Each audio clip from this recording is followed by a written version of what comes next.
आप सभी व्यूअर को मेरा नमस्कार। मैं डॉक्टर विजय वर्मा और आप देख रहे हैं आपका अपना चैनल बेट हेल्थ केयर। हमारे कई सारे पशुपालकों की शिकायत रहती है कि जब उनकी गाय या भैंस गर्भित होती है तो 5 महीने के बाद से उसकी बच्चेदानी का थोड़ा सा भाग बाल के आकार का बाहर दिखाई देने लगता है और फिर धीरे धीरे उसका आकार बढ़ने लगता है। इसी को हम मेडिकल टर्म में प्रोलैप्स कहते हैं। आज की वीडियो में हम अपने सभी पशुपालक भाइयों को यही बताएंगे कि अगर आपके पशु में ऐसी कोई समस्या आ रही है तो आप प्राथमिक उपचार के तौर पर क्या करेंगे। एक रिक्वेस्ट अपने सभी पशुपालक भाइयों से, सभी व्यूअर्स से कि यदि आप हमारे चैनल को सब्सक्राइब नहीं किए हैं तो हमारे चैनल को सब्सक्राइब करें ताकि इस तरीके से जो बेशकीमती जानकारी हो वो आप तक पहुंचती रहे। तो आइए चलते हैं, हम जानते हैं कि अगर हमारे पशु को इस तरीके की समस्या होती है तो एक एक करके हम कौन कौन से कदम बढ़ाएंगे।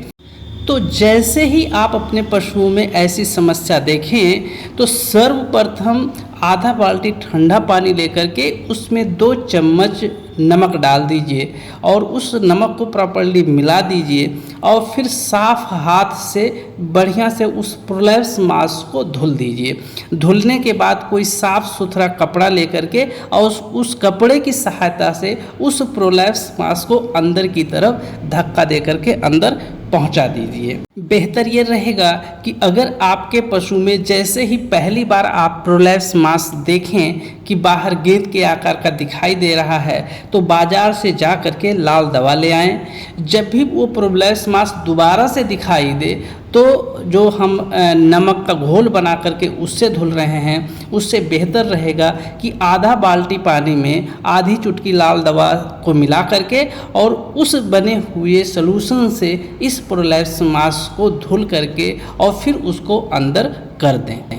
और हमारे पशुपालक भाई को जो दूसरा कार्य करना है वो आपको ये करना है कि जिस जगह पे उस पशु को आप बांध रहे हैं उस जगह को इस तरीके से बना दें कि उसका पिछला हिस्सा लगभग 6 इंची अगले हिस्से से ऊंचा रहे। ये ध्यान रहे कि जो आप ये पीछे की दिशा में ऊंचाई बना रहे हैं वो स्लोपली होना चाहिए, मतलब स्लोप वाइज होना चाहिए, एक प्रॉपरली ढलान में होना चाहिए ताकि पशु को बैठने में कोई समस्या ना हो।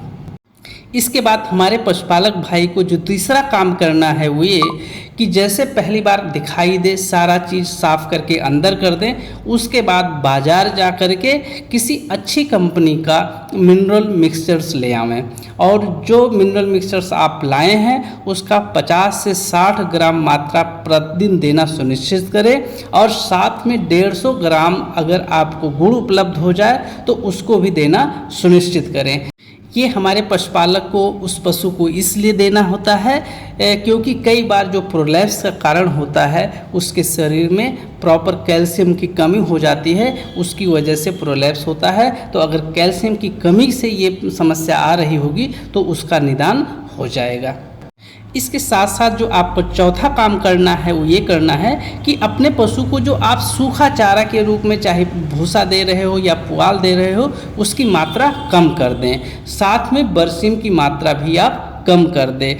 और दूसरा ये भी ध्यान दे दें कि जो उसको आप दाने के रूप में जैसे जौ दे रहे हो या मक्का दे रहे हो कहीं वो सड़ा गला तो नहीं है।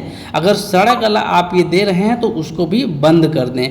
एक चीज़ हमारे सभी पशुपालक भाई और ध्यान दें, यदि प्रोलैप्स मांस को अंदर करने के तुरंत बाद वो बार बार बाहर आ जा रहा है तो उसमें आपको क्या करना है कि उस प्रोलैप्स मांस को थोड़ी देर के लिए उठाकर रखना है ताकि आपका पशु आराम से पेशाब कर सके। क्योंकि कई बार यह प्रोलैप्स मांस जो होता है पेशाब की नली को दबा देता है जिसके कारण पशु सही से पेशाब नहीं कर पाता है और उस पेशाब को करने के लिए वो बार बार ताकत लगाता रहता है जिसकी वजह से प्रोलैप्स मांस बाहर आता रहता है।